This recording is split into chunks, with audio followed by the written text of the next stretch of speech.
Hey everybody, what's going on? This is Dr. Daniel Davila, chiropractor with DuPage Pain Management in Willowbrook, Illinois. In today's video, I want to give you all some quick coronavirus updates and let you all know 4 simple things that you can do to take care of yourself at this time so that you're minimizing your likelihood of illness and keeping yourself as safe as possible. Now, new facts are coming out that are saying that it could be up to 2 years before this coronavirus pandemic has run its course.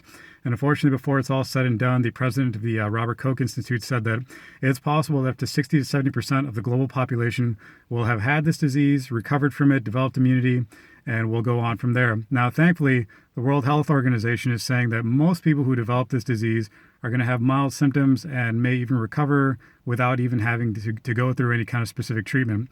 But that all that being said, we still want to make sure that we're taking steps proactively to take care of ourselves, to take care of the at-risk people in our environment and our society, so that we're as protected as possible. So you want to do the obvious things, what the World Health Organization has already recommended in terms of making sure you're washing your hands regularly, keeping your hands away from your eyes, your nose, your mucous membranes, covering your mouth and your nose if you're sneezing or coughing, social distancing yourself, especially if you are already showing signs or symptoms of illness, and getting medical attention as needed. There are some additional steps you can take for yourself, even if you're stuck at home right now in quarantine, your job's not letting you come in right now, whatever it may be. First and foremost, in terms of how you're eating, you want to make sure that you are doing your best to avoid sugar and processed carbohydrates. Putting it as simply as possible, excess or chronic sugar and carbohydrate consumption can actually cause inflammation in your body that disrupts the way your immune system is able to function for you, leaving you more susceptible. One estimate said that the amount of sugar contained in a can of Coke, for example, could be enough to inhibit your immune system for up to 4 to 6 hours after you eat it. That's a pretty significant time window, especially if you have to go grocery shopping or something like that, where you're leaving yourself unprotected because of that sugar you are taking in. So do your best to limit your sugar and simple carbohydrate consumption at this time. The other thing you want to do is you want to make sure that you're avoiding alcohol as much as possible.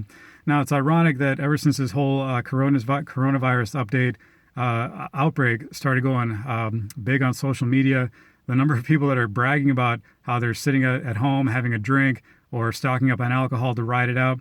Alcohol consumption can actually inhibit your immune system in a number of different ways. It inhibits both your innate and your adaptive immune system, and it also can cause disruptions of the cilia, the little hairs in your hair, so to speak, in the airways that are supposed to help clear out viruses and bacteria.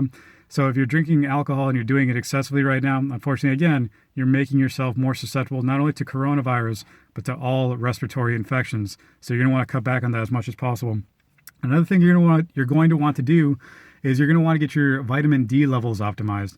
Vitamin D is a hormone in your body that has many roles, but the most important at this time is its role in your immune system, how it helps to more specifically target viruses, bacteria, and other pathogens for elimination through your immune system. You generally want to have your vitamin D blood levels in the range of 50 to 80 nanograms per milliliter to make sure that you're not only sufficient but as optimized as possible and as well taken care of as possible. Another thing I want to remind you or tell you guys right now is that you want to make sure that if you have pain, any neck or back pain or other joint pain, especially if it's severe or if it's chronic, if you can get to a doctor, a chiropractor, for example, and do what you can to get that taken care of, that's very important. Chronic pain actually has the potential to affect the body in a broad range of ways, including interfering with your immune system function.